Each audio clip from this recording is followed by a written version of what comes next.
meu nome é Bridget, tenho 33 anos e sou mãe de gêmeos, Tom e Eva, de 2 aninhos. Moramos em Atlanta, Geórgia, e, honestamente, meu dia a dia é um malabarismo constante para manter tudo nos trilhos. Há 9 meses, meu mundo desabou quando Arthur, meu amado marido e um bombeiro heróico, se foi em um incêndio. Desde então, somos só nós 3, enfrentando a dor do luto, as contas médicas e um emprego de designer gráfica que mal nos permite respirar. Na véspera de Natal, a dor me pegou de surpresa.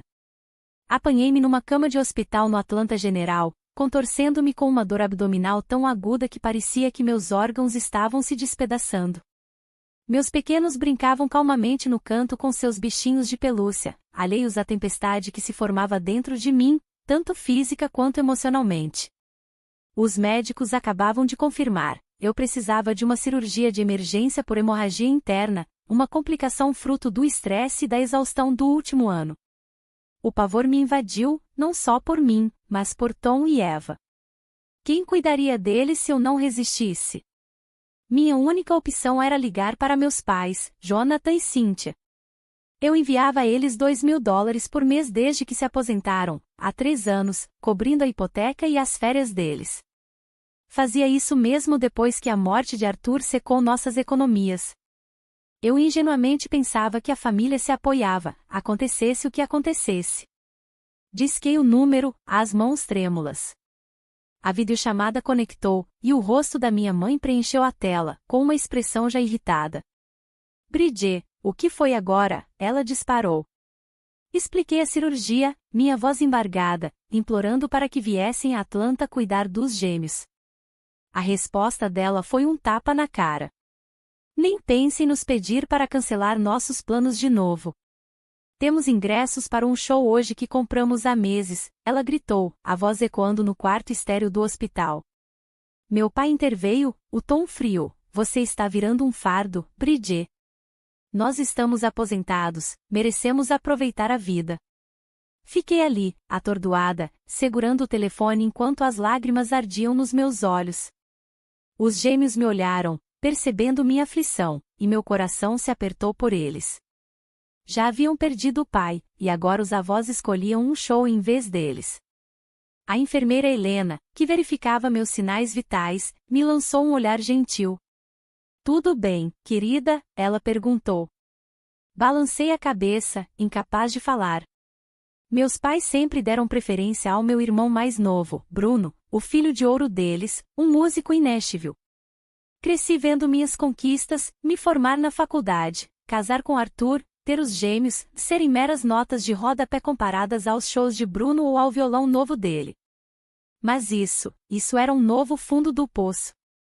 Encerrei a ligação, o peito apertado pela traição. Helena apertou meu ombro. Minha amiga Amélia é babá e é ótima com crianças. Deixe-me ligar para ela. A bondade dela foi um salva-vidas naquele momento sombrio. Enquanto eu assentia, a dor no meu estômago aumentou, mas não era nada comparada à percepção de que as pessoas que me criaram viam a mim e aos meus filhos como inconvenientes. Deitada na cama do hospital, aguardando a cirurgia, minha mente divagou para minha infância. Meus pais, Jonathan e Cynthia, tinham uma pequena loja de ferragens, mas a paixão deles era Bruno. Ele era o orgulho e a alegria, o garoto que nunca fazia nada de errado. Quando me formei no ensino médio com honras, mal notaram, pois Bruno acabará de ganhar um show de talentos local. Quando consegui uma bolsa para estudar design gráfico em Atlanta, reclamaram da viagem para minha formatura. E quando me casei com Arthur, um bombeiro gentil que me amava intensamente, resmungaram que o local era básico demais para o gosto deles. Arthur era minha âncora. Ele via a dor que minha família causava e prometeu que construiríamos uma vida melhor para nossos filhos. E fizemos, por um tempo. As risadas de Tom e Eva enchiam nosso pequeno apartamento em Atlanta, e as histórias de Arthur na hora de dormir faziam tudo parecer certo. Mas há 9 meses, um incêndio em um antigo depósito o levou de nós. As contas médicas de suas semanas na UTI se acumularam, e meu luto parecia um peso impossível de carregar. Mesmo assim, continuei enviando aos meus pais aqueles $2.000 todos os meses, mesmo que isso significasse apertar o cinto para os gêmeos. Eu pensava que era isso que a família fazia, sacrificar-se um pelo outro. Agora, com os monitores do hospital apitando e Tom apertando seu caminhão de brinquedo, percebi o quão ingênua eu tinha sido. Meus pais nunca sacrificaram nada por mim. Pegavam meu dinheiro, claro, mas o amor deles ia para Bruno, para as férias deles, para a casa nova no lago. Os gêmeos mereciam avós melhores do que aqueles que os trocavam por um show. Senti um lampejo de raiva, mas principalmente tristeza pela garotinha que eu fui, que passou anos buscando a aprovação deles, e pelos meus filhos, que poderiam crescer sem avós. Helena voltou, a voz suave. Amélia está a caminho. Ela é incrível com crianças, costumava trabalhar com crianças em lares adotivos. Assenti, grata, mas sobrecarregada. Quanto isso vai custar? Perguntei, pensando nas contas médicas que já se aproximavam. Não se preocupe com isso agora, disse Helena. Vamos passar por esta cirurgia. As palavras dela me acalmaram, mas a ideia dos $2.000 que eu deveria enviar aos meus pais na semana seguinte me corroía. Aquele dinheiro poderia pagar Amélia, garantir a segurança dos meus filhos. Pela primeira vez, senti uma faísca de desafio. Enquanto a equipe do hospital me preparava para a cirurgia, o medo me dominou. E se eu não acordasse? Quem criaria Tom e Eva? A ideia de meus pais, que me chamaram de fardo horas atrás, cuidando deles, me revirava o estômago. Eles mal tinham visitado os gêmeos, reclamando que eram barulhentos durante a única e breve parada após o nascimento. Eu não podia deixar meus filhos crescerem sentindo-se como eu, invisíveis, sem importância. Helena me entregou o telefone uma última vez antes de me levarem. Com dedos trêmulos, abri meu aplicativo de banco e cancelei a transferência automática de $2.000 para meus pais. Em seguida, digitei uma mensagem para eles: não vou mais sustentar vocês. Meus filhos e eu merecemos mais do que sermos as últimas opções. Não me procurem. Apertei enviar, o coração batendo forte enquanto a anestesia fazia efeito. Senti algo inesperado, não apenas medo, mas uma estranha sensação de liberdade. A cirurgia correu bem, mas me deixou fraca e confusa. Passei 5 dias no hospital, entre o sono e a dor. Amélia foi uma dádiva, ficando com Tom e Eva durante o dia e os levando para o meu apartamento à noite. Ela fazia tranças no cabelo de Eva, brincava de caminhão com Tom e, de alguma forma, os mantinha sorrindo apesar do caos. Meu telefone vibrava constantemente, chamadas perdidas e mensagens de texto dos meus pais, furiosos com o pagamento cancelado. Ninguém perguntou sobre minha cirurgia ou sobre os gêmeos. O silêncio deles falava mais alto do que suas palavras poderiam. A mensagem de Bruno chegou no 3º dia, hesitante e confusa. Mamãe e papai disseram que você teve um procedimento menor. Por que eles estão pirando por causa de dinheiro? Meu coração afundou. Eles haviam mentido para ele, minimizando minha emergência para justificar seus planos de show. Sonolenta pelos analgésicos, digitei a verdade, os riscos da cirurgia, a recusa deles em ajudar, os gêmeos deixados em um quarto de hospital. A resposta dele foi rápida: sinto muito, Bridget. Eu não fazia ideia. Eles disseram que você estava sendo dramática. Acreditei nele. Bruno não era cruel, apenas alheio, criado para pensar que o mundo girava em torno dele. De volta ao meu apartamento em Atlanta, depois do hospital, encarei uma nova realidade. A recuperação era lenta, em cada movimento repuxava minha incisão, e cuidar de 2 bebês parecia impossível. Mas a ajuda de Amélia e a paciência dos meus clientes me ajudaram. Fiz escolhas difíceis, contratei Amélia em tempo parcial. Entrei em contato com um advogado para redigir um testamento nomeando minha amiga Lucy como guardiã dos gêmeos e bloqueei os números dos meus pais. Bruno teve uma chance, mas nossas conversas eram cautelosas. Eu precisava ver se ele realmente mudaria. Parar os pagamentos para meus pais foi como tirar um peso enorme. Aquele dinheiro agora ia para Amélia e para reconstruir as economias que Arthur e eu havíamos perdido. Pela primeira vez, vi um futuro onde eu não estava afogada em obrigações. Mas meus pais não desistiram facilmente. 2 semanas após a cirurgia, apareceram na minha porta sem avisar. Pelo olho mágico, vi minha mãe segurando a bolsa, os braços do meu pai cruzados, o rosto marcado pela impaciência. Abri a porta uma fresta. O que vocês querem? Perguntei, minha voz mais firme do que eu me sentia. O tom da minha mãe se tornou meloso. Bridget, querida, ficamos tão preocupados. Cortei-a. Vocês não perguntaram sobre minha cirurgia ou sobre os gêmeos. Meu pai empurrou a porta. Precisamos conversar sobre essa bobagem de dinheiro. O banco ligou sobre nossa hipoteca, tivemos que usar nosso fundo de férias. A audácia deles me deixou atordoada. Nenhuma desculpa, nenhuma preocupação, apenas exigências. Eu disse que não vou mais ajudar. Vocês escolheram um show em vez dos meus filhos quando eu poderia ter morrido. A voz da minha mãe se elevou. Nós dependemos desse dinheiro, Bridget. Compramos a casa no lago porque você prometeu ajudar. Eu ri, amarga. Eu nunca prometi para sempre. Vocês presumiram que eu continuaria pagando enquanto me ignoravam. Tom se aproximou, segurando seu caminhão, e minha mãe fez um barulho fofo. Ele se afastou, confuso, e sentiu uma onda de proteção. Vocês deveriam ir, eu disse, fechando a porta. As batidas deles ecoaram, mas não cedi. Os dias após a visita dos meus pais foram um borrão de dor e progresso. Minha incisão ainda latejava, mas eu estava lidando melhor, graças a Amélia e ao meu trabalho em casa. Então veio o e-mail, uma mensagem em grupo do meu pai para toda a família estendida, alegando que eu os havia abandonado depois que eles sacrificaram tudo por mim. Nenhuma menção à escolha do show deles ou aos riscos da minha cirurgia. Era uma aula de manipulação, e me atingiu. Mas minha família me surpreendeu. Meu primo John, que morava perto dos meus pais, respondeu a todos: Tio Jonathan, você não acabou de comprar uma casa nova no lago? E tia Cíntia, aquele SUV novo não era de vocês na Páscoa? Outros entraram em contato em particular, pedindo minha versão. Bruno, agora totalmente do meu lado, me ajudou a elaborar uma resposta. Tive uma cirurgia de emergência com riscos sérios. Meus pais se recusaram a cuidar de Tom e Eva por causa de ingressos para um show. Estou focando na minha recuperação e nos meus filhos. O apoio fluiu. A esposa de John deixou uma lasanha, uma prima distante ofereceu babá gratuita, até a irmã do meu pai ligou, chocada com o comportamento deles. Bruno visitou, trazendo mantimentos e passando tempo com os gêmeos. Mamãe e papai sempre disseram que você se afastou de nós, ele admitiu, observando Tom empilhar blocos.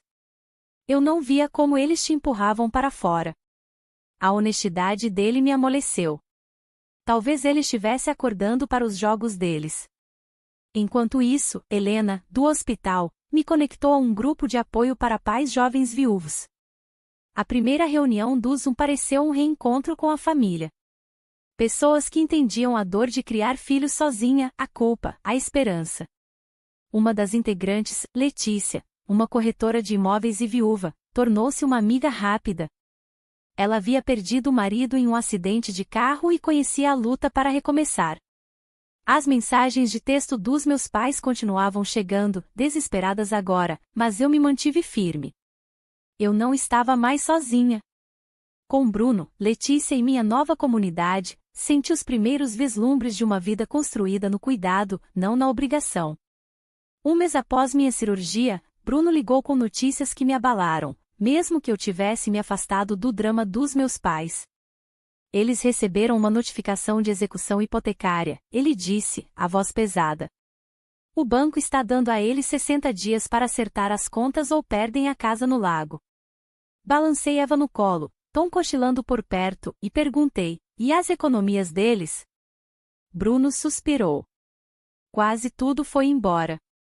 Eles compraram aquela casa no lago com uma segunda hipoteca, pensando que você continuaria pagando a primeira.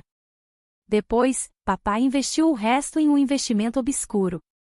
Mais tarde, as mensagens dos meus pais chegaram, cruas e suplicantes. A da minha mãe se destacou. nunca pensamos que você realmente pararia de ajudar. Achamos que você ia se acalmar e enviar o dinheiro de novo. A presunção deles de que meus limites eram um blefe acendeu um fogo em mim. Todos aqueles anos, eles viram meus sacrifícios como um direito deles, nunca me valorizando ou aos meus gêmeos. Não respondi, focando em meus filhos e na vida que eu estava construindo. Letícia, do grupo de apoio, tornou-se um porto seguro. Enquanto tomávamos café, ela compartilhou como vendeu sua antiga casa para poder comprar uma melhor para o filho dela. Você poderia fazer isso, ela disse, olhando para o meu apartamento apertado. Eu também havia começado um trabalho paralelo, criando sites memoriais, depois de fazer um para Arthur. O grupo de apoio adorou, e os pedidos começaram a chegar. Pela primeira vez desde a morte de Arthur, senti um propósito além da sobrevivência. Meus pais apareceram novamente, desta vez com uma planilha das dívidas deles. Precisamos de $120 mil para salvar a casa, meu pai disse, sua confiança habitual desfeita. Deixei-os entrar, curiosa apesar de mim mesma. E a casa no lago? Perguntei, gesticulando para meu pequeno sofá. Perderíamos dinheiro vendendo-a, ele resmungou. Minha mãe interveio, e nosso condomínio na praia? O mercado está ruim. A petulância deles, chamando luxos que não podiam pagar de essenciais para a aposentadoria, era quase cômica. Vocês poderiam ter me ajudado quando eu precisei, eu disse, minha voz calma. Em vez disso, escolheram um show. Tom entrou, segurando um avião de brinquedo, e minha mãe estendeu a mão para ele. Ele se escondeu atrás de mim, desconfiado. Eles não conhecem vocês, eu disse. Vocês escolheram isso. O silêncio deles foi ensurdecedor. Pedi que fossem embora, sentindo não raiva, mas clareza. Meus filhos mereciam minha força, não o caos deles. 3 meses após a cirurgia, o mundo dos meus pais implodiu. Bruno me atualizou, eles venderam a casa no lago para evitar a execução hipotecária, mudando-se para um modesto condomínio. O condomínio na praia foi vendido por trocados, e meu pai vendeu seu precioso barco com prejuízo. Eles estão contando para todo mundo que você os forçou a isso, Bruno disse durante uma visita, revirando os olhos enquanto brincava com Eva. Eles dizem que você prometeu apoio vitalício. Dei de ombros, despreocupada. A verdade estava se espalhando, minha família estendida, antes influenciada pelas histórias tristes dos meus pais, agora via a negligência deles durante minha cirurgia. Minha vida, enquanto isso, estava florescendo. Letícia me ajudou a vender meu apartamento e comprar uma casa de 3 quartos em um bairro tranquilo de Atlanta. A hipoteca era mais barata que meu aluguel, e os gêmeos tinham um quintal para perseguir vagalumes. Os vizinhos nos receberam com caçarolas, e o grupo de apoio organizou encontros para brincar. Meu negócio de sites memoriais cresceu, permitindo que eu reduzisse o trabalho de design gráfico para passar mais tempo com Tom e Eva. Amélia ainda ajudava 3 dias por semana, mas eu estava encontrando o meu ritmo como mãe solo. 6 meses após minha cirurgia, uma carta manuscrita da minha mãe chegou. Quase a joguei fora, mas a curiosidade venceu. As palavras dela me pegaram de surpresa. Tenho sido uma mãe egoísta, Bridget. Vê-la prosperar sem nós me forçou a encarar minhas falhas. Eu tinha inveja da sua força, da sua vida com Arthur. Quando você nos pediu para cuidar de Tom e Eva, nós a decepcionamos. Sinto muito. Ela detalhava as mudanças deles, vendendo luxos, meu pai trabalhando em tempo parcial em uma loja de ferragens, vivendo de forma simples. Nenhuma súplica por dinheiro, apenas arrependimento. Mostrei a carta a Bruno, que levantou uma sobrancelha. Eles estavam falando em te escrever, ele disse. Papai resistiu, mas o susto do coração no mês passado, pressão alta, dores no peito, o mudou. Ele está tomando remédios, ouvindo os médicos. Franzi a testa, uma pontada de preocupação se misturando com a dúvida. Isso era real ou outra artimanha? Naquela noite, desenterrei fotos antigas da família. Por trás dos sorrisos, vi a verdade. Meus pais sempre se colocaram em primeiro lugar, bancando os perfeitos enquanto me negligenciavam. Mas esta carta parecia diferente, crua, desprotegida. Eu não estava pronta para responder. Meu foco permaneceu nos meus filhos, no meu negócio, na minha nova casa. O conselho de Letícia ecoou: você não deve a eles o perdão, mas pode escolher o que é melhor para você. O grupo de apoio compartilhava histórias semelhantes de desavenças familiares, me ajudando a processar a mistura de raiva, esperança e cautela. As risadinhas de Tom e Eva no quintal me mantinham ancorada. Quaisquer que fossem as intenções dos meus pais, meus filhos vinham em primeiro lugar. Se eles quisessem voltar, teriam que provar que haviam mudado, não com palavras, mas com ações. Um ano após minha cirurgia, concordei em encontrar meus pais em um café tranquilo em Atlanta. Bruno cuidou de Tom e Eva, pois eu não estava pronta para uma reunião familiar completa. Quando meus pais entraram, mal os reconheci. A arrogância usual do meu pai havia desaparecido, seus ombros caídos. Minha mãe usava jeans simples, não seus vestidos chamativos de sempre. Sentamos, o silêncio pesado até que meu pai falou, a voz embargada: fui um péssimo pai, Bridget, e um avô pior ainda. Não espero perdão, mas agora vejo o quão egoístas fomos. Minha mãe assentiu, os olhos marejados. Estamos fazendo terapia, ideia do Bruno. É difícil, mas está nos ajudando a entender o que fizemos com você. Eu ouvi, minha guarda alta. Eles me machucaram muitas vezes para eu confiar facilmente. Compartilhei fotos dos gêmeos, falei sobre nossa casa nova, meu negócio. Eles não me interromperam nem fizeram a conversa girar em torno deles. No início, meu coração amoleceu, mas apenas uma fração. Enquanto terminávamos, meu pai perguntou: poderíamos fazer parte da vida de Tom e Eva um dia? Eu estudei e depois respondi com cuidado: talvez, mas serão visitas curtas, supervisionadas, e apenas se vocês me respeitarem como mãe deles. Eles assentiram, sem argumentos. Ao sair, não senti nem o velho ressentimento nem uma pressa para a reconciliação.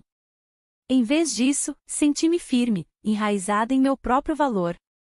Meus filhos mereciam um amor sem amarras, e eu garantiria que o tivessem, quer meus pais se esforçassem ou não. 1 ano e meio depois daquela cama de hospital, não sou a mesma Bridget. Tom e Eva estão prosperando, suas risadas enchem nossa casinha em Atlanta. Meu negócio de sites memoriais está estável, permitindo que eu trabalhe de acordo com a agenda deles. Bruno é um irmão de verdade agora, aparecendo para os aniversários dos gêmeos e ligando apenas para conversar. Letícia e o grupo de apoio também são família, encontros para brincar, conversas noturnas, lágrimas e triunfos compartilhados. Até Helena me visita, a bondade dela um lembrete da estranha que me salvou quando meus próprios pais não o fizeram. Meus pais ainda estão à margem. Eles continuaram a terapia e tivemos algumas visitas curtas com os gêmeos, sempre comigo presente. Estão tentando, pequenos presentes para Tom e Eva, perguntando sobre minha vida sem exigências. Mas a confiança leva tempo, e estou bem com isso. Aprendi que meu valor não depende da aprovação deles. Sou uma mãe que atravessaria o fogo por seus filhos, uma mulher que construiu uma vida das cinzas.